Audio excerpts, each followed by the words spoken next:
Okay, guys, I took an extra minute. Do forgive me. Right. Okay. Oh, that's better. Good evening, good evening, good evening. Did I good evening? I meant to say good evening. Don't mind me. Sweet with Dilys, 5th episode. Welcome, welcome, welcome. I'm sure you'll be here any minute now. Hi, Missy. Sorry, guys. I think I took an extra minute. Do forgive me. Happy Sunday, happy Sunday. Great to see you guys coming on. Hello, Ifwa. How are you doing? So we are going to enjoy another riveting conversation. Last week, I thought was brilliant. I have so enjoyed doing this series of Speak with Dilys. I've absolutely loved it. Hello, William. Thank you very much for the compliment.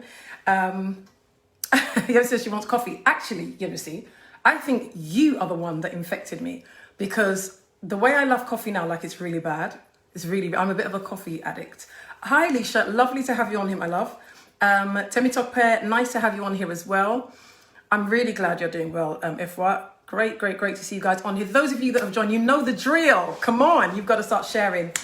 Hit that share button and let's have a party. Hello, Abdul. How are you doing? It's so lovely to have you on here. So yes, your girl is on Facebook Live. Celine Sapong, my notepad is ready. My God bless you. So yes, it's great to have you guys on here. Please do share this broadcast. Let's have this convo. And as I said, for those of you that maybe have joined and this is the first time that you're hearing me speak. Hi, Echo. Thank you for joining. I will tell you a little bit about Speak with Dilys. Basically, it was a platform that I created because, thank you very much even for sharing. Hint, hint, folks. I created this platform because I felt it was important to have sometimes difficult conversations that we can't have anywhere else, but in a space that is safe and respectful. Not just safe, but safe and respectful. Yeah, because a lot of times we speak about very sensitive topics, or we want to speak about sensitive topics, but there's just too much, like we used to say in Ghana, and it's funny because I haven't heard this word in a long time, agre. There's too much agre in the room, meaning too much aggression in the room. So it's nice to be able to be in a space where so much respect, is seen amongst everybody. And, people are so willing to share their advice, their life experiences. It's great. So I don't make the show, you make the show. So let me just quickly welcome people here. So Dora, lovely to have you on here. Michaela, lovely to have you on here. Roland, Roland, it's been a while. Author Simon McAuliffe, I think. Do forgive me if I've mispronounced your name. Yes, it is the 5th episode.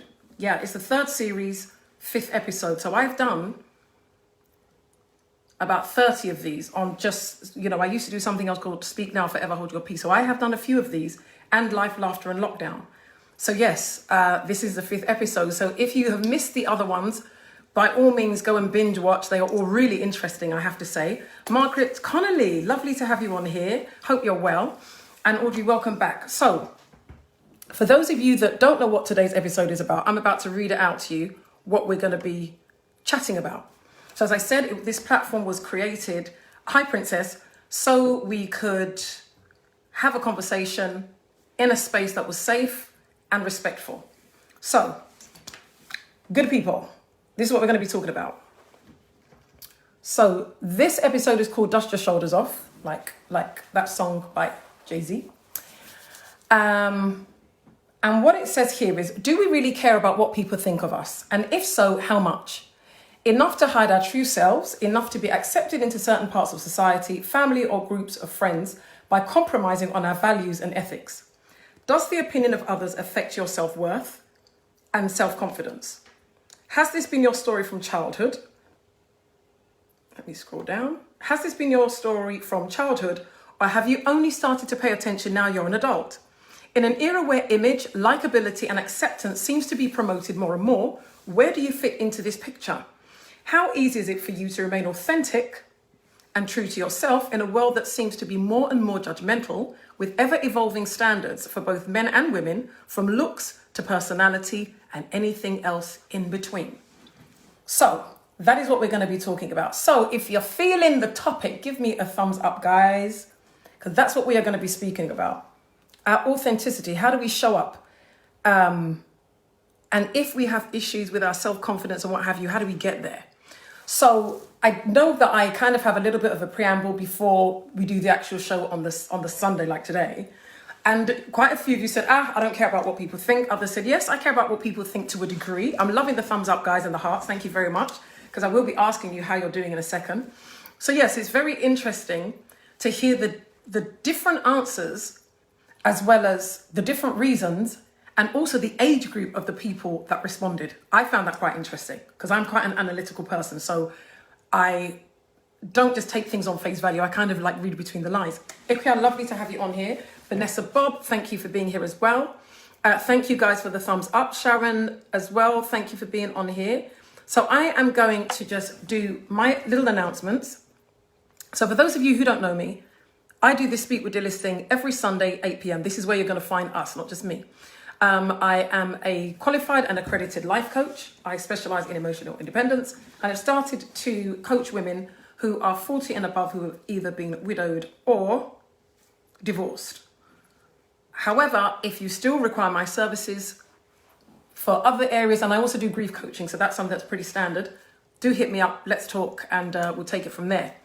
So, aside from that, I do host events and I do speaking events as well. I'm a public speaker, and I will also be doing something called Dining with Dilys, which will be in my house, where I will have a group of no more than 5 women having a coaching style conversation over a champagne 3-course meal that I will cook personally, because I can cook.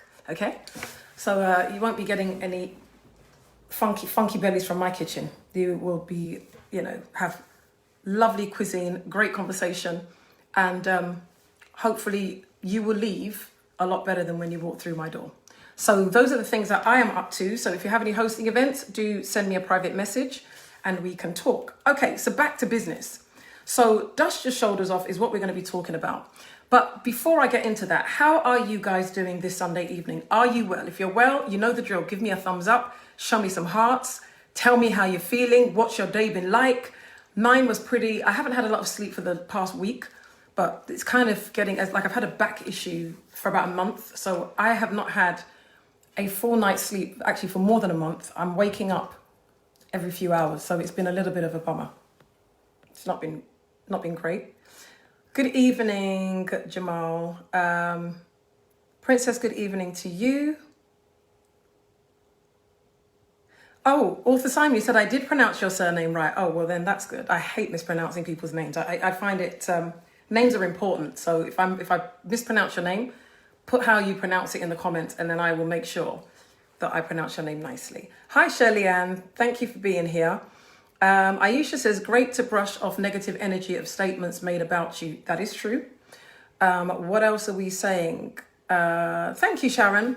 I always try and look a little bit different, especially when I'm wearing boring clothes, like today. I just picked up this jacket and I just thought, you know what, it is what it is. So, and I'm trying to experiment with my makeup a little bit, because I'm not very good at doing makeup. It's very one way. So I'm trying. So thank you for noticing. Rosemary, thank you for being on here. Brenda, lovely to have you. Who else do we have? Eva Ganda says, I used to be bothered, but being in my 40s, I'm not so bothered because I have a family myself. Some people are genuinely concerned, but others just want to hear the crap that's going on in your life and laugh about it. Our mother passed almost 30 years ago, and I realized she was the only one who cared. Oh, God bless you. I'm sorry for your loss. And, it's never... Sometimes people think, oh, well, that person passed away a long time ago. For the person who's lost that person, time actually is quite irrelevant. That I can assure you. Sharon says, you wear everything very well. Thank you very much, my love. Angie Mack, thank you. Oh, I'm glad you came over. We're happy to have you. Thank you, Sharon. I'm glad you're liking my makeup, because I did this little thing under my eyes, I tried, Refusing to grow old. Okay, guys. Author says, my spirit is good. I have a cough only. Oh, bless you. Take something for that cough. Ginger, lemon, throw in a bit of garlic. I hate garlic, but there you go. So the topic today is about our self-confidence and whether we really care about what people think about us, and how how much we care. So let's kick off. Let's get to it. So what do we mean by self-confidence? Self-confidence essentially is a feeling of trust in one's ability, qualities, and judgment. That is the definition of self-confidence, that you are in a sound place in terms of your mind, in terms of the qualities that you possess and the judgments that you make, i.e. the decisions and what have you. That's where your confidence is pretty comfortable. You're pretty okay in that sense. But where does self-confidence come from? Do you think that self-confidence comes from childhood, or do you think if it doesn't come from childhood that it's difficult to learn as an adult? Because I know for myself, I have always been confident. However, I have always felt that was just a gift that God decided to give me. And I say this because being 50 years of age, I look at what I've been through in my life, and I realize that if I didn't have that strength of spirit, I would have been in trouble. Life would have been extremely hard for me. For whatever reason, I'm somebody that people seem to have an opinion of. Everywhere I go, everybody seems to have an opinion and more interestingly, feel very entitled to have that opinion, whether good, bad, or ugly. So if I was somebody that was very swayed by people's opinions, and if I personally lived my life listening to what people thought about me, I would be in trouble, because people have a lot of, opinions, a lot of opinions. So I think self-confidence can come from childhood. It can be instilled in a child, and that child can grow up and still maintain it or enhance it, or the enemy, of self-confidence can come and try and pick it away, or relationships can affect your self-confidence and self-esteem. And there is a bit of a difference, and I'll kind of, let you know about that in a second. But the fact is, how do we feel we can get it if we don't have it? I think is more the question. If we aren't self-confident, how do we acquire it? And is it possible to do so if we are so concerned about what people think about us? So that I'm just putting that out there. So let me just greet a few people that I see have come on here. Okay, whilst I'm doing that, I'll also be reading comments. So Denise's question: does a person's thoughts about you cause you to automatically search yourself unconsciously, although you are trying to convince yourself you are not? That's a fantastic question, actually. That is a very, very good question.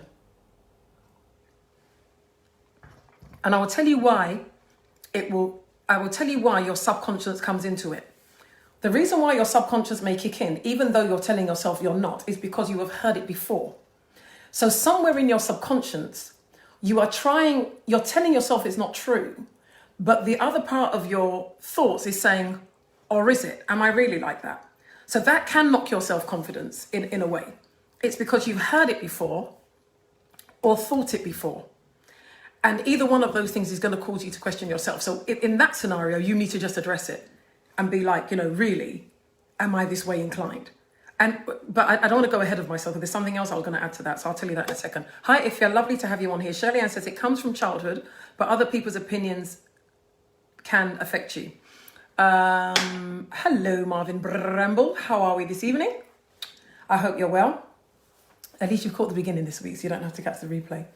And then Princess Aboya Phillips says, I used to bother. Now that I am older, I can't be bothered. And I think age does play a part of this as well. So Yemisi says, I believe self-confidence comes from your upbringing, but also from nurturing and life's experiences. Yes-ish. The confidence, I'm going to read to you the difference. Self-esteem and self-confidence overlap, which you can obviously see, but they are different. Self-esteem refers to whether you appreciate and value yourself. Your self-esteem develops and changes through life experiences and interactions. So therein lies, the slight difference in terms of self-esteem and self-confidence. So you can have self-esteem, but not confidence in a certain area. So for example, let's say I have high self-esteem, I have a reasonable amount of self-esteem, but I'm not confident walking into a room when they're talking about quantum physics. That's got nothing to do with my self-esteem. That's everything to do with my confidence in that environment at that time. So therein lies a little bit of a difference. So yes, you're right. Self-confidence does come from childhood. In my case, I can't say that. I grew up in a household of 4 other siblings, and we were like crabs in a bucket. We were kind of mean to each other. Not kind of, we were. Let me just cut the crap. We were mean to each other. We were there was a lot of teasing, which wasn't always nice. There was a lot of teasing. And for that reason, you had to toughen up. So I think that for me, that may have contributed. I would say maybe to my toughness, because you know, it was the survival of the fittest in that house. So you had to, grow a pair to be in there. And that's probably why I'm so, I can be so sharp with my tongue, because my mum wasn't easy. My dad was the quiet one. So yeah, that was kind of where my confidence kind of came from. But being very much a loner as a child, I can only say it was a divine thing. The level of self-confidence I had. We were not, wearing the trendiest clothes to school. And I was in a school that was predominantly white in Ilford. The teachers were, there were some that were really lovely. I remember Mr. Cox and Mr. Miller. I'll never forget them. There were 2 really lovely teachers. Miss Lister, whom I heard, I think, committed suicide years afterwards, after I left primary school. May she rest in peace. The dinner ladies, like back then, I know now you go to the canteen and you kind of like serve yourself, but back then you'd have dinner ladies that would serve the food. They were always nasty.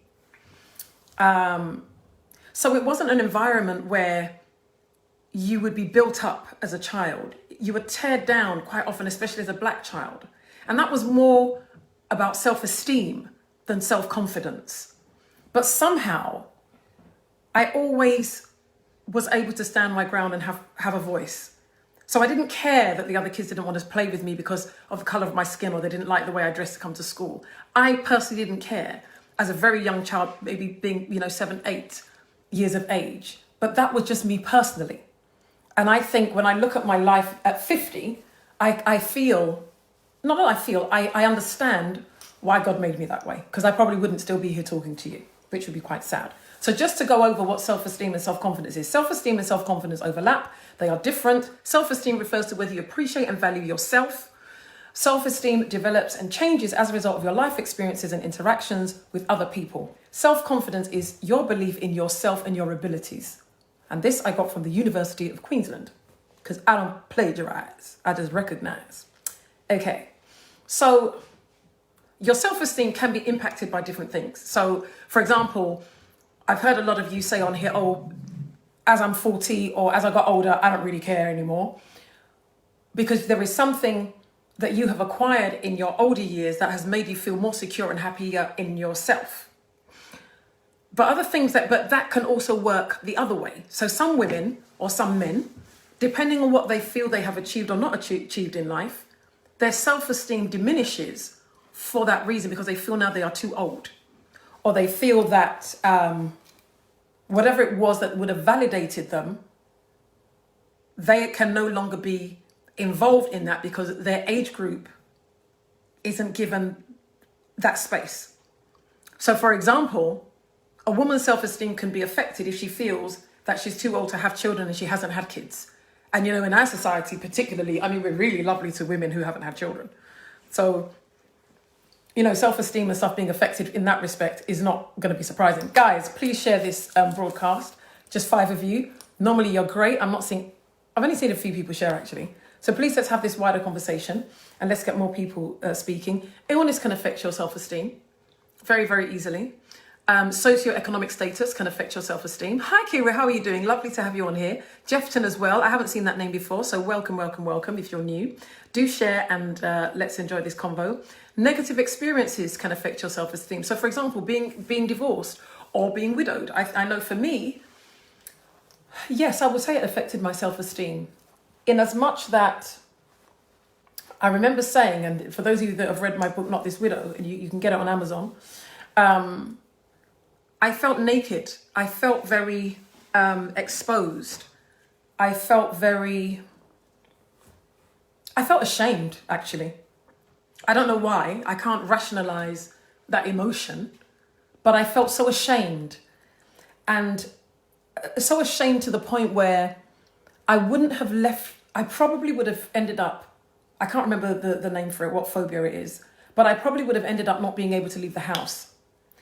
That's the level of shame that I felt. And I felt all my enemies were laughing at me. I felt, yes, I mean, Cheryl, you lost your husband, so you understand. I felt that everybody that had wished me evil were now happy that I was now in this state. So it was very painful for me. I was dealing not just with the loss, but I was dealing with another layer of vulnerability because I felt the world was laughing, that people were rejoicing. And I felt so ashamed that I didn't want to leave the house. The reason why I had to leave home was because the funeral director, he was very lovely, you know, he's a really lovely man. He came to the house to obviously discuss with me, you know, what needed to be done and what have you. But to sign the actual paperwork, it had to be done in the office. So I was forced to leave the house. And I can't tell you what that felt like. The first time, I felt somehow cocooned and protected in the house. So my self-esteem most certainly took a knock because of that experience. So yeah, and I think this is where, you know, we see a slight difference between self-esteem and self-confidence. Jay Ricky, thank you for being on here. You said thanks for a good topic. Thank you so much. I know you guys make it an excellent topic. Vicky, Addo, great to have you on here. Faye Clinton, how you doing, darling? Oops. And E. Vieira Alate, nice to have you on here as well. And Kay Samantha and Joyce Wilson. So guys, for those of you who are joining for the first time, we are talking about whether we care about the opinions of other people. And if we do, why? And if we do, to what degree? So I've just given an example of a time in my life when, whether I cared about it or not, I don't know, but it was certainly affecting me. My perception of what I thought people thought in that state of vulnerability did affect me. Cheryl says, my feeling was failure because my husband died. Yes, I went through that as well. Yeah, I did. And I think for a lot of women who maybe lose a spouse through a long-term sickness, I think that is probably when you do feel that you failed. It's like, well, you know, I did all of this and the person still died. And yes, it will knock your self-esteem and your self-confidence. And this is why I think when women are able to move forward with their lives and, you know, go into new relationships and change careers and what have you after losing their spouse, I think they should be celebrated and not condemned. And that's why I think I decided, sod what anybody else thinks. I'm consciously going to make a decision to be happy and not care what other people think. So, and we'll get into that a little bit more. So these are some of the things that can affect our self-confidence. Guys, keep your comments coming because I will read them out. So how do you see yourself? Okay, so now, before I go into that, the question that I wrote down here was, negative experiences or overly critical family members or friends can affect your self-esteem. And that is true. So when you think about your childhood and you have a parent who favors your sibling over you, that can affect your self-esteem. And you find that people who go through that experience spend a lot of time worrying about what other people think of them because you didn't get that acceptance and validation at home. You are seeking it from external forces. That's very normal. And you see, and this is why I wanted to have this conversation, because when we are flippant or we are judgmental, so for example, because I don't give a damn what people think, because of what I know, I can't just turn around and say to somebody, why do you care what people think? Because you've got to find out why this particular person or this particular group of people care what people think about them. Because depending on your culture and the society in which you live, and sorry that I keep fidgeting, I've got really bad neck pain. As I said, my back's been playing up, so it affects my neck, so do forgive me. All right, that might help a little bit. So yeah, so you do find that can very much affect your self-esteem. In as much that the source of it, if it's especially your self-esteem being affected by somebody who should have made you feel self-confident and should have validated you. When you don't get that, you spend a lifetime, if you don't address it consciously, subconsciously, looking for that validation in different things. Going into certain professions, because you think that, oh, well, if I become a lawyer or if I become a doctor, if I have a lot of money, then it means I have been able to erase that feeling of invalidation because I have been able to achieve something. But those things are all external. They aren't things that necessarily make you feel good within yourself. They are external things that you've used to validate yourself. Whereas what you need to be doing is stripping away the layers that have contributed to you feeling inadequate, addressing those such that no matter what you lose in life, you can still stand and say, this is who I am, I'm proud of who I am, and this is me, warts and all. But if you can't do that, then your existence is going to be really challenging for you. Hi, Sarge, how are you doing, my darling sister? It's another wonderful, wonderful person. Kabu, thanks for being on here. So Sarge says, hi, beautiful. Hello, Sarge. We should not care about people's negative opinions. It only shows they are not senior with you. On my recent occasion in my life last week, one of my friends from years sent such a toxic voice note. Toxic people, I don't know. I think we should just kind of create an island for them and just dump them there. Evelyn says, what people think about me now cannot change who I am unless I allow them to. That is very true. And we're going to get onto that. Sarge said, I listened to the voice note and shook my shoulders and moved on. But Sarge, you're a strong woman. So you can afford to do that. It's like the message that I got from this friend that I'd had for the past 25 years. And I was accused of being selfish. I was accused of I'm not a selfish person. Anyone that knows me knows if there's one word you're going to use for me, selfish wouldn't even fit. I was called selfish. I was called, more or less called a bad friend. But I read it, and to be honest with you, I didn't really pay it much mind. I just thought, how sad that you've thrown away a 25-year friendship because you don't have any self-control and you have your own insecurity issues. Because I was accused of ignoring my friend just because I didn't see a message of hers. How pathetic is that? And you ruin a 25-year friendship for such nonsense. Because one thing with me, like I always say, when people show you who they are, you believe them. I don't make excuses for people. I really keep it moving. Another topic for another day. Yalia, thank you for being on here. Okay, Vanessa says, wasn't allowed to accept my son's diagnosis of autism and ADHD. Removed myself from these toxic people. They caused more stress to my son. Was constantly told I was a bad mother, wow, and not to accept the condition. Life was better when I created safe space for my children. Was lonely and isolated, but got stronger in time. God bless you. And sometimes, you're going to have to make some hard decisions to be able to rebuild yourself. Because when people are telling you that you're a bad mother and you have a child that's autistic or you've got a child that's got special needs, whether it's rational or it's not rational, you're going to blame yourself. So when you're in that state of blaming yourself because you want answers and you're in the why me stage and you've got people that are feeding into that negativity, it's not helpful. So when you're able to, dig deep and get the strength to cut people off and to create your own positive space, it's something very, very much to be celebrated and to commend yourself on. So that's excellent. Regina, thank you for being on here. Faye says self-acceptance, absolutely. Taz Harry, lovely to have you on here. I don't recognize your name, so you must be new, so you're very welcome. Aisha says, if we place too much value trying to please others, then it's time to turn the focus on strengthening your sense of self. I beg, I don't care about people. Hello, Leslie. It has been a while. How you doing, my love? She said, hi, lovely. Some people's true colours will always show it. Yeah, absolutely. Dee, how are you doing, my love? Nice to see you guys. Do share. If 5 of you could just click share, that would be great. Let me just take a swig of my black coffee, which I'm shamefully addicted to.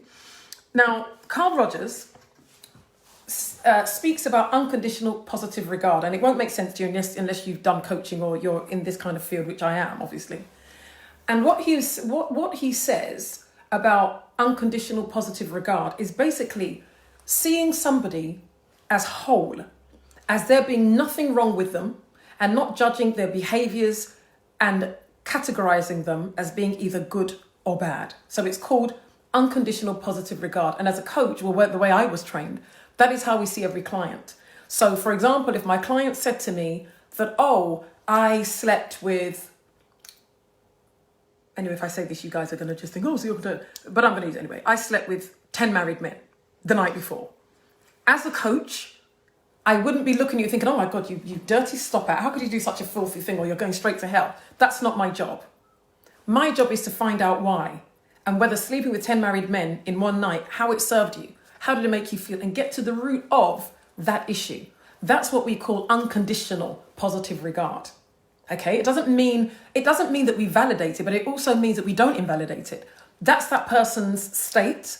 So within that state, we meet them where they are, and they find their own answers and their own reasons as to why they are where they are. So that's what a good coach does. So I always find it interesting on social media when you have all these trolls coming to tell me about, oh, well, you must be a terrible coach because da-da-da-da, and all you people do is tell people what to do. No, as a coach, that's actually what we don't do.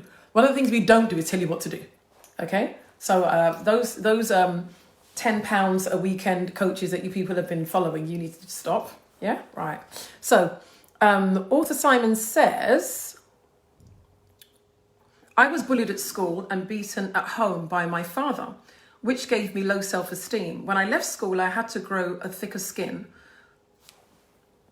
to intoxication. And when I discovered I could turn my abilities into creativity, that still gives me part of my income.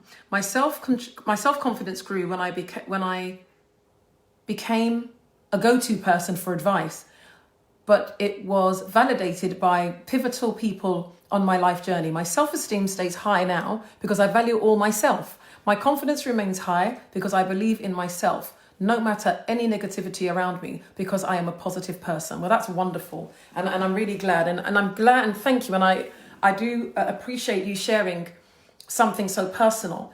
And the reason why I love this platform is so that other people can see that, look, they're not the only one. One of the greatest lies that we ever tell ourselves is that nobody understands and nobody knows what we're going through. If you share it, somebody will, and there will be somebody there to give you that support. Your thing is to find the right person. It's like coaching, where people, or counselors even, where people say, oh, I don't believe in counseling. Counseling didn't work for me. No, what didn't work for you was the fact that you had a counselor or a coach that you didn't gel with. There was no connection. So that's what it was. So, it's great when we are able to identify what the issue is, where it stemmed from, and how to build. Because what we often do is we're too quick to tell ourselves, oh, no, I'm fine. No, I'm all right. No, I don't care. But inside you care. And that's why I love the question that Denise asked, that if somebody says something, is it in your subconscious? Yes, it is, because there is an experience somewhere that you haven't dealt with. And I guess at that time that it's coming up is because it's your time to be set free from that bondage. Because low self-esteem and no self-confidence, it is a form of bondage. It's mental and it's emotional and can be spiritual bondage. And it's imperative that we find a way to address it so that we can live our best lives. Because for as long as your existence is dependent on somebody giving you a nod of the head or a shake, your life isn't your own. Your life isn't your own, and how you are able to move forward in your life and show up and be the best version of yourself, it's impossible. It's not possible. So being in a place where, and it's hard, and I always say this, that holding up a mirror to yourself and saying, this is me. You look in that mirror and you look at your life experiences. You look at the divorce, you look at the bereavement, you look at the abuse, you look at the rape, you look at the loss of income, you look at that loss of job, you look at, the gossip that was said about you. There are so many things you look at and you don't like what you see because it's painful. And it's even more painful when you have put on this face of confidence and excellence and having arrived. But when you get home, you look in the mirror and you don't like what you see. And I think this is why I thought, let's have this conversation and find out why. It's so easy to say, why should you care about what anybody thinks? But I'll tell you why. If you grew up in a house with a mother, for example, who is supposed to love you, and that mother tells you every day how useless and ugly you are, And you grow up and somebody randomly just says, oh, you're useless. There are so many triggers going off in your head. There are so many triggers going off in your emotion. There are so many triggers going off in your spirit.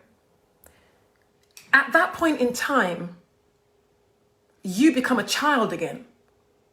You're not the adult being told that they're useless. You're that child that feels they're useless. I'm sure tried very hard to make yourself not appear to be useless to the one person that you feel or felt should have seen you as being worth something and not worthless. So when we say to people, don't worry about what people say about you, there has to be balance. There has to be balance. And we must ask ourselves, why? And once we can find out the why, I think half the battle is won. Okay, so let me go back and read some of your comments. So Yemisi says, do I care about people's opinions? I am a sum of my past, my present, and my future. That includes my parents, my larger family, my siblings, my children, and grandchildren. You ain't got no grandchildren. Or maybe you do, you ain't told me. It also includes my experiences, my failings, my triumphs, my defeats and my sorrows, and to be honest, my divorce. So yes, I love myself.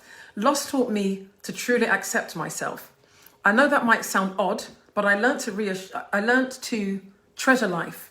I had help, prayer, and wonderful friends, and maturity. Beautiful comment, sis, and I can relate, because the death of my late husband, it made me sit up and say, you know what, life is damn short. For me, it wasn't a cliche. Like for some people, oh, life is too short. No, I saw life was very short. I saw it in living color. And I had to ask myself what I wanted to do with the remainder of my life. So yeah, it doesn't sound strange, actually. I can really relate to that.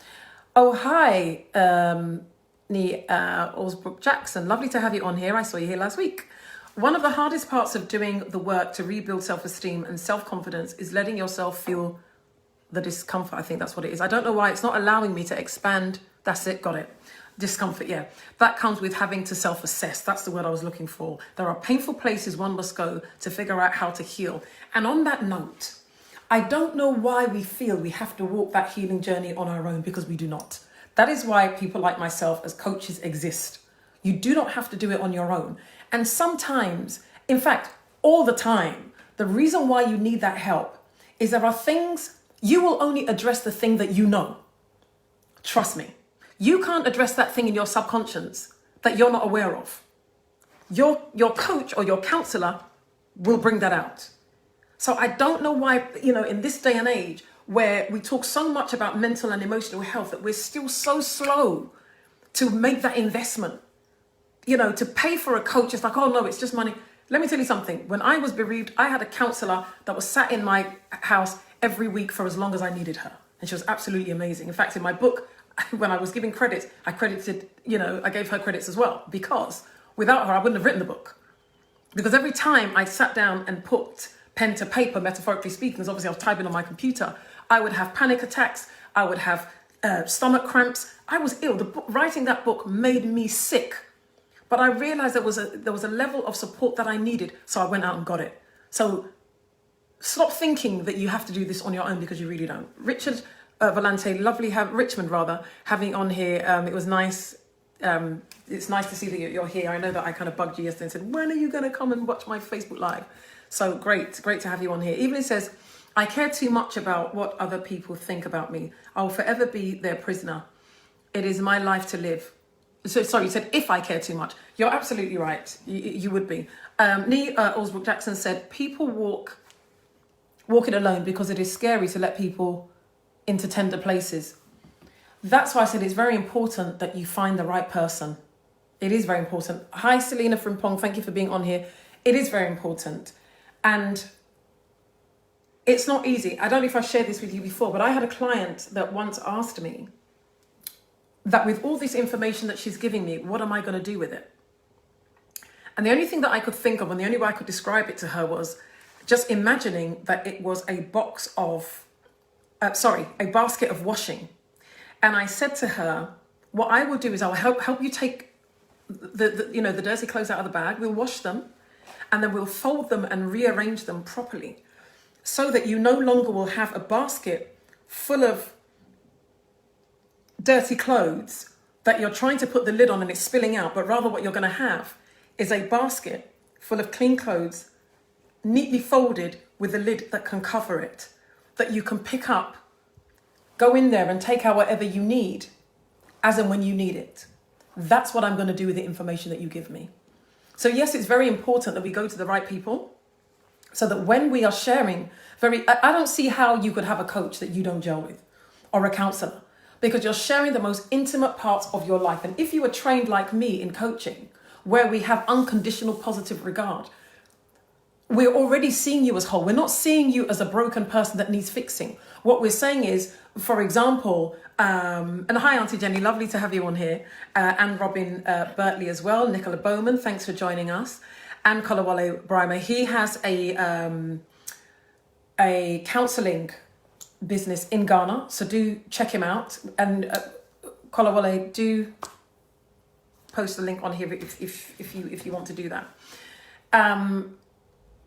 I've lost my train of thought. What was I talking about? Somebody remind me. My neck is bugging the hell out of me. I'm telling you, I'm so uncomfortable. It's unbelievable. What was I speaking about? I lost my train of thought because of my neck. So let me just do a little bit of a roll. Or should I just read a comment? Let me just read your comment and let's see if my memory comes back. I think, yes, we were talking about going to those tender places, and I was saying about this lady. And if I'm honest, I could see the vulnerability in her. I could see how scared she was. And I said to her, this is what I will do. I will take out your washing. And I was saying that, yes, for those of us that were trained properly, we're seeing you as a whole person. We're not seeing you as somebody that needs to be fixed. And so therefore, that TLC that you need, you will have with somebody who is properly trained as a coach. I'm not talking £25 certificate. It cost me thousands to train. It cost me thousands. I think it cost me about £4,000. Yeah. And I'm just saying that so that, there are coaches and there are coaches. So when we're charging you X amount of money to coach you, please don't think that, we're just overcharging. It takes a lot to acquire the wisdom that I come on here and share. I didn't just wake up. I have to study.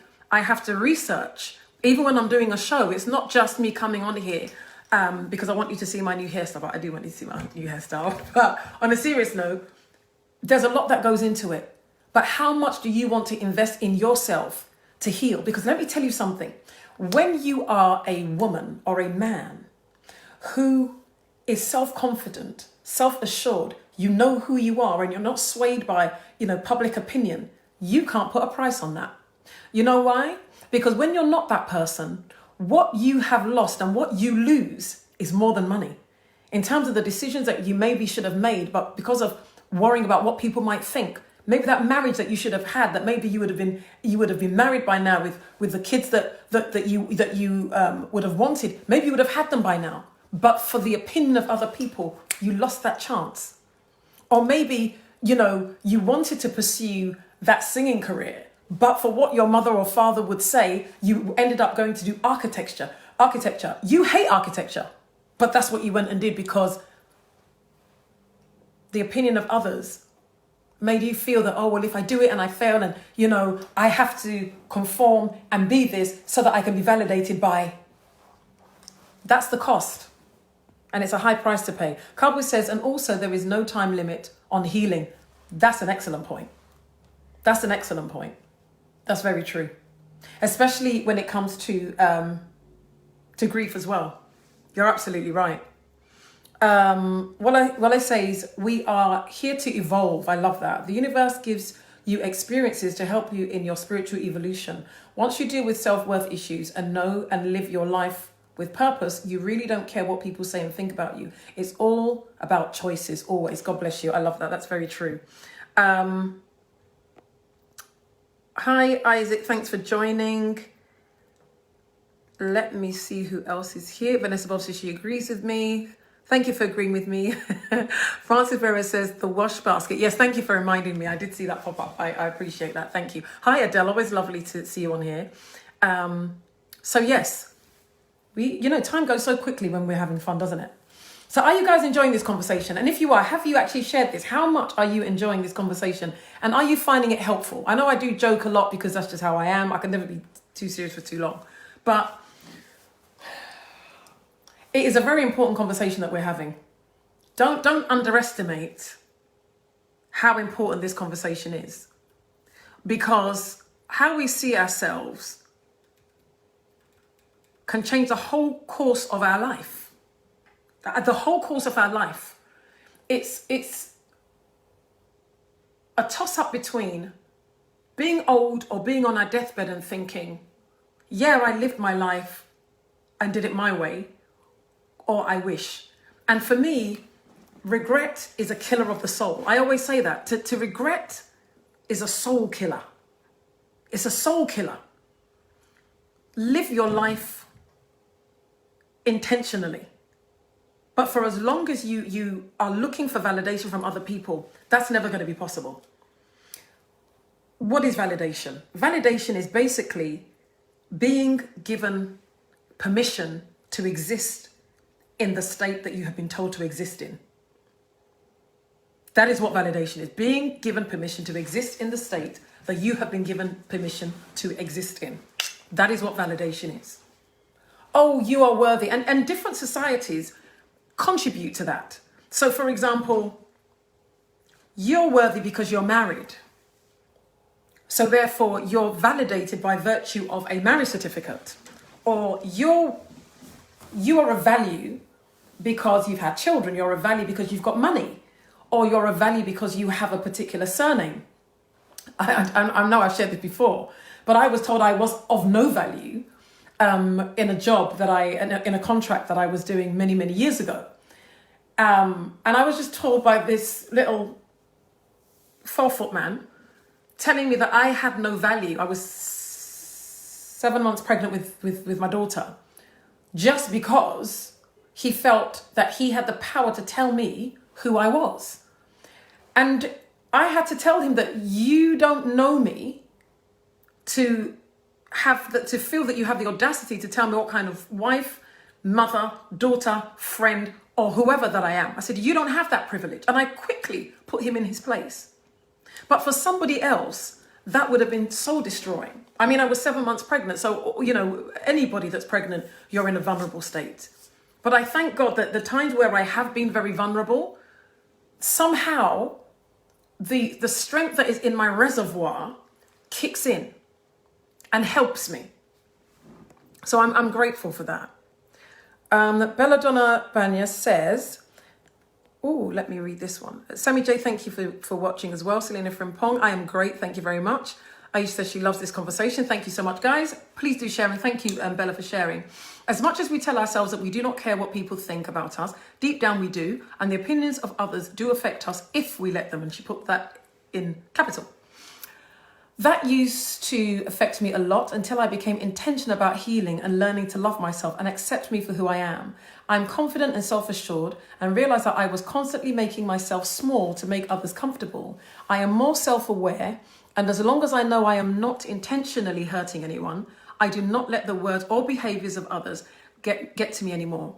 It is a constant battle, but it takes hard work and perseverance to stand in your truth and live life where you do not need validation from others.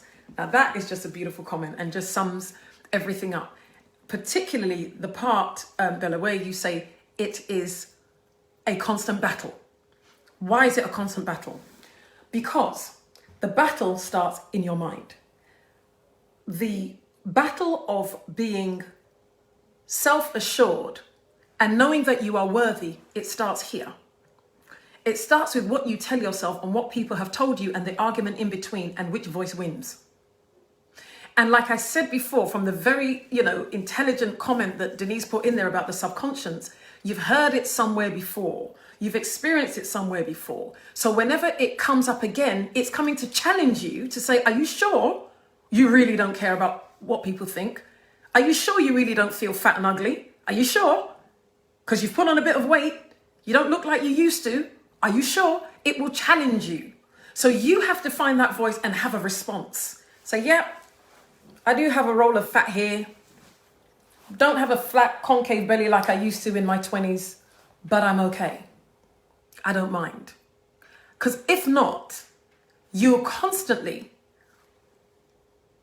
be looking for validation from people. And it's a dangerous place to be. And this is where we get people that gaslight us. We get people who emotionally and psychologically and mentally abuse us because we have not done the work ourselves. Vanessa Bob says, my daughters need to hear this. Let them jump on this live. And don't forget, like I said, I'm going to be doing Dining with Dilys. So I may do one where it could be mothers and daughters. So, you know, who knows? But I want to make sure that the conversation that we have help me to spread the good news to more people by sharing the video. God bless you. Auntie Jenny Chika Okafo says, very much so. Many Africans do not agree with professional counselling, but I do. Seek help if you feel that you need it. Never let anyone use their insecurities to define you. 100%. Like I said, I can't tell you how important it is. And you see, being African and going to Africa often, going to Ghana often, did I say often? Often, I see how damaged people are and how much we could benefit from having the softer part of medicine, but the most essential part. So for example, when people are suffering from mental health, I think it's only now the NHS are saying that they're going to start first with counselling before medication. I'm like, that wasn't rocket science. That wasn't rocket science. For whatever reason that we want to just put drugs in people when they're suffering from emotional and mental health problems, they should be ashamed, because there is a root cause to every trauma. When we just pump people with drugs, you're really just dealing with symptoms. You're not dealing with the cause of it. So, you know, counselling is and coaching and, you know, any kind of therapy that can get you from being a victim of your experience to being a victor is not to be taken lightly. Journaling can be cathartic. Yep, that's what Faye says. It can be. I'm a writer, so sometimes, yeah, it can be. Annie Domingo, lovely to have you on here. Georgia. Oh, hi, Georgia. How you doing, darling? Lovely to have you on here, babe. Let's see what other comments are on here. Okay, keep them coming. You know me, I will read them out so that we can all benefit from your great wisdom. Validation should be conditional. In other words, I think you need to look at who you are looking to validate you. Validation isn't always bad. Let me just point that out to you. Let me give you an example. Let's say I was this big star, which I am in my house. I'm the biggest star here, yeah? Let's say I'm this big star and Wale is starting out and he's got a show. And I come in and I say, Wale, that's absolutely brilliant. That's good validation. Not just because I'm telling him he's brilliant. I could come in and say that, well, actually that was awful. You need to do da da da da da da. It's going to be taken differently because I have the credentials and I have the right to that opinion because I have been able to walk the walk and I've put my money where my mouth is in my own profession. What the problem is with seeking validation for our life choices and decisions is because the people that are affecting our self-esteem and are rubbishing us themselves haven't mastered life. And this is why it is so dangerous to lack self-esteem and self-confidence that we allow the opinion of those who have not sorted their own lives out to dictate to us how we live ours. So sometimes we're so caught up with, well, what are the neighbors going to say? What are these people going to think? But those neighbors and those people, their lives are broken. They themselves are broken people. How can the blind possibly lead the blind? How is it possible? But then whilst they're there giving their opinions on how you should live your life and should be fixing theirs, you're there trying to please somebody that is walking around like this. They can't even see your full picture because they've only got one eye themselves. But this is what we do all the time Well, what will my family say? Your family's freaking dysfunctional. What are my friends going to say? Your friends have got skeletons in their cupboard. If they fell out, there'd be a whole cemetery. Do you understand? But these are the people that you have put so much emphasis on pleasing them before you can live your life. You're not living. You're not even existing. You're just waking up, breathing, and going back to bed. You're not doing anything. Do you really care about what people think? What I would say to you is, look at the person who is giving their opinion and who is seeking to validate you before you answer that question. So guys, I have literally got 2 minutes. Time goes real quick here. I'll quickly read your comments and I'm going to just sum up here. Colin Wallace says, Dilys, you're doing a great job. Oh, thank you. You're doing a great job, Dilys. A true light worker you are. God bless you. God bless you too. Thank you so much. Aisha says, when we don't trust ourselves, then we look to others for approval. That's true. And that's where the lack of confidence and lack of self-esteem comes from. We don't actually like who we see in the mirror. Aisha said, thank you so much. You just hit the nail on the head. God bless you. Thank you. Aisha said, bravo. Thank you so much. Yemisi says, this is such a wonderful conversation, wonderful topic, Dilys. Beautifully handled, sis. God bless you. Thank you so much. And my sister Yemisi she's one of the people that I go to for wisdom. And though this isn't in my notes, it just triggered something. It's very important that you go to the right people for validation, if that's the right word to use, or you go to people that you know love you and have your best interest at heart. Why in the name of God would you be worried about the opinion of people who don't love you? They don't love you, so they don't want to see you win. So when you're there worrying about what people who either don't know you or don't love you think, you're wasting your time. You're making the investment in them instead of yourself. How is that sensible? How does that even make sense? They don't like you. They've never liked you, and they will never like you. So whilst you're there worrying about, oh, but they can't hear this, what are people going to say? What are people going to think? Does it really matter? Does it really matter? Because I'll tell you something. Your tribe is your tribe. And those who are not your tribe will not be your tribe. I remember laying on my bed. I was 28 years of age. And I literally lay there and said, I can't do this anymore. I don't care what people think about me. I had worried myself sick about something. And I mean, listen, I was the kind of person, I would be up for days on end because I'm worried about some gossip that has gone around about me that I needed to defend, to let people know that it's not true. And it's nonsense. Let me tell you, all of that is pride and ego. Don't deceive yourself that it's anything else. When you're that worried about what people think about you, pride, ego, insecurity. 3 things that a balanced human being does not need in their life. Pride, ego, insecurity. Why are you so worried about what people think? Understand that people have a God-given right not to like you. It is somebody's prerogative to say, as for that Dilys woman, I can't stand her. Whenever I see her, she makes me sick. It is your right. God bless you for thinking that. In fact, let me clap for you.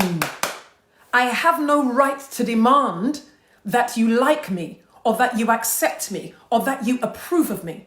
The only person whose opinion really matters is God's. He's the only person whose opinion really will give me a sleepless night. Not you.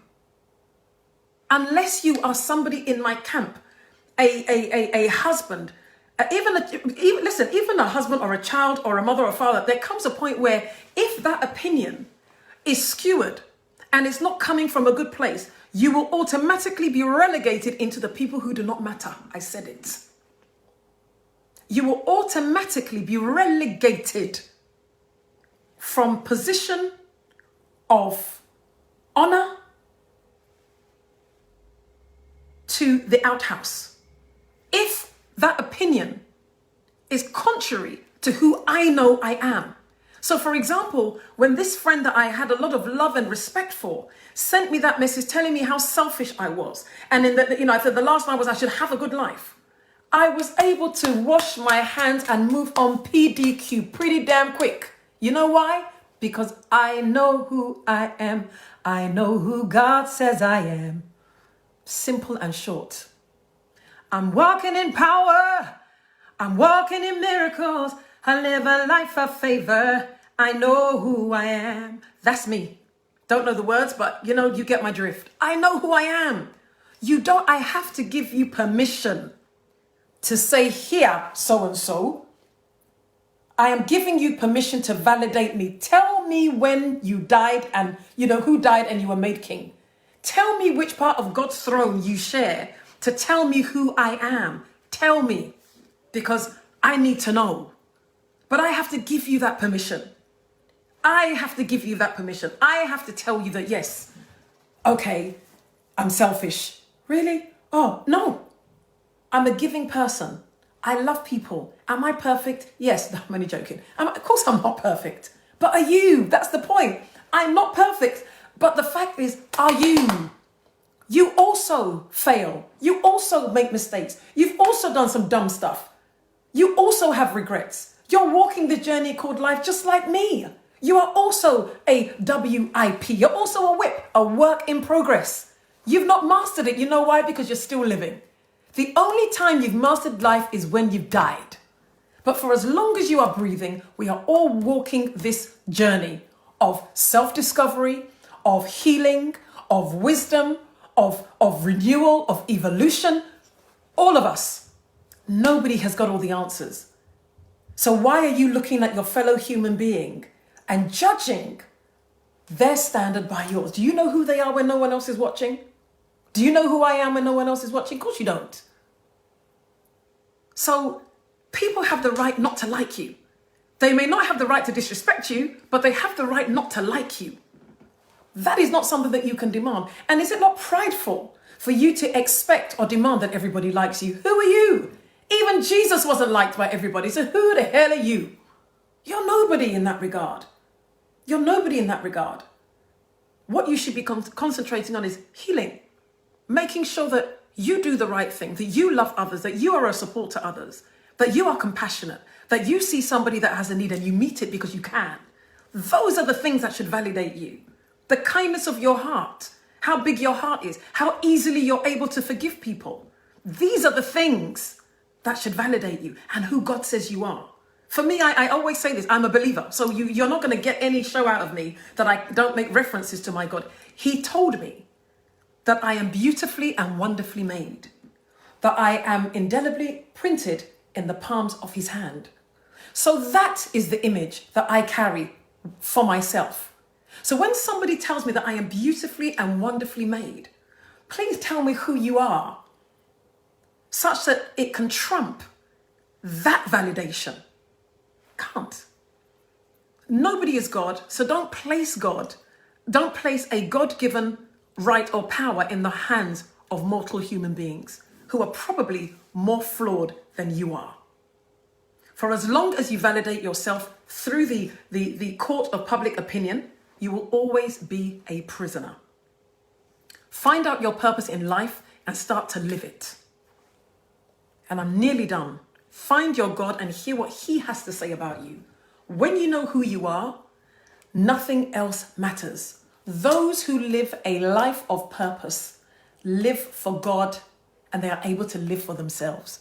For as long as you're worried what person's going to say, or you take on things that your culture dictates, that you know goes against your personal values or your calling in life or your desires and your dreams, but because you are given a title, for example, being widowed, you have to sit there in black for a whole year to show, how much you're mourning. So you're like this performing monkey for everybody to look at and think, oh, let me see, how sad does Dilys look today? Oh, right, tick box, yeah, she's really sad, grieving widow. Right, how long is it going to take her, today? Right, 10 years, great. That shows she must have, really loved her late husband and definitely is mourning.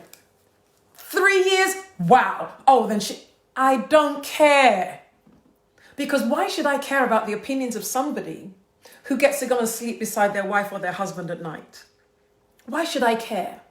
Because if you've walked in my shoes, you wouldn't have that opinion. So why would I allow that to keep me in bondage so that I'd be too afraid to date if I wanted to? You don't get to tell me how to live. Because when I die, I'm not taking you with me. I am judged alone. So I can't afford to make my life so insignificant by giving you a voice over it. I can't afford to do that. My life is too precious. Your life is too precious for a culture or a tradition to tell you to live within this box. Your life is too precious not to go and seek healing and validation for yourself. Your life is too precious to keep on living it with regret. Your life, every day, is one day shorter to you having to give an account for your life. Guys, I've got to go. That is the end of the 5th episode of Speak with Dilys. So let me just welcome those of you that have just jumped on here. You can by all means catch the replay. Peter Bamulete, I don't know if I pronounced your name right. If I haven't, do forgive me, but welcome. Thank you so much for jumping on here. And that name is definitely new. So if you are new, which I believe you are, you're very welcome. And I hope that you will join us next Sunday at 8 o'clock. Doreen as well. Whoops. And let me just say, I think it was James Owen, thank you very much for being on here. And Miss Admin, how are you doing, my darling? So those that choose to judge others are often not willing to be judged by the same measuring stick. Oh, say that again. So tell them to go sit on. I agree. Thank you very much, Adele. Adele says, well said. I used to say, preach on, sister. Sierra Leone Pearl says, what a powerful session, my sis. All truth and empowering. God bless you. And I'm so glad that you could be here as well. Auntie Jenny says, precisely, we know who we are. We know why we are who we are. If you are troubled by that, ask God. It's true. You know, sometimes people say, oh, Dilys, you're too hard, you're too this. But you don't know my story. You don't know my story. No, no, no. You don't know the things that I've gone through. You cannot imagine. You know what? I'm going to learn that song. I'm going to sing it. Because when I heard it, I thought, how true. You don't know my story. You know, if I don't tell people the things I've been through, they wouldn't know where I was 3 years ago at this time. They would have no clue. So on that note, guys, I have got to go because we are late and I don't like being late. This show is for an hour. So I shall see you next week. Next week's show, I'm thinking of doing something. I was going to talk about dysfunctional families next week, but I'm not. I had a debate yesterday on this lovely lady's page. So what we're going to be talking about next week is women who enhance their looks either through surgery or through makeup. And is it deceptive to the men that want to date them? I'm not going to give you my views and opinions, but it got very, very interesting. It's a conversation that's been going on more and more. I am personally finding that these conversations are very much geared towards, I would say, predominantly black women, because they're talking about women with weaves and, women that have got real heavy makeup on that when it's removed, they look like, totally different people. So I think that's what we're going to be speaking about next week, unless I change my mind. If I do, I'll let you know. But it will be very interesting. And, as much as it sounds like a very fun topic, there's a lot of deep stuff I'm going to share on that. And I will tell you very quickly, it stemmed from a conversation, from a question that was asked, that on a first date, if a guy asked you to come on the date wearing no makeup, would you? My view is, you've got a damn cheek. Come up on the first date showing that you're truly single and with your bank balance. Because as far as I'm concerned, it's a liberty. If you know that you like women who don't wear makeup, then go for a woman that doesn't like makeup. Why are you going for a woman that likes makeup and then you want to change her to not wearing makeup? So there's a lot that I'm going to be talking about on that one as well. Oh my gosh, so many comments now. Shazza, thank you for joining. We're just about wrapping up here. Esther Asiati, we're going now, but please do catch the replay. Thank you very much, Denise. Michelle Simmons Saffel, that's a little tongue twister. Thank you for being on here. When is the album coming out? William says, oh, that's a long story. Oh my God. Akira Sakudia says, love this. Thank you so much. William, well, I have started singing again. My brother is an excellent producer, and he does African or West African amapiano. It originated from South Africa. Beautiful music. And I have recorded about 3 songs with him, and I will be on his album. So let's see, that's for my singing journey. It was too traumatic to talk about. So let's not even go there. I want to end this smiling. Guys, have a wonderful evening. I have noticed as well, very quickly, I keep saying very quickly, I'm still here, that a lot of you haven't liked this page or followed the page. Please, can you like the page? I've sent invites to some of you and you just ignored me. So please like the page. If you want to follow me on YouTube, which I will be moving this channel to, just put in Dilys and you can follow the page that way, because my name is the same on all my socials. Augustina, let me read your comment really quickly. Funnily, I posted a caption that addressed this very point. My response is, only God's will I seek over anyone else's. I answer to God alone. I am confident in my own skin. I honestly am not bothered by others' negative opinions, as I generally act with all integrity. It is their prerogative how I deal with them from there on, which is distancing myself without a word is what really matters. Great. Thank you. Carlene Chambers, thank you so much. And thank you, Sharon. I've gassed, girl. I'm glad you enjoyed today's show. Can you believe next week will be the 6th episode of Speak with Dilys? And that means we are practically halfway through. Crazy. Time goes real quick. Guys, go and enjoy the rest of your Sunday evening. I am going to wash off my makeup. Hopefully next week I won't get so tongue-tied. What it is my neck. So I am slightly distracted, so do forgive me. But yeah, hi and bye, Irene. So I'm going to wash this makeup off, get my hair out of this bun, put on my dressing gown, and enjoy the rest of my evening. Guys, always a pleasure. God bless you. And don't forget to share. And by all means, continue the conversation after I log off. Bye, guys. Thank you for watching.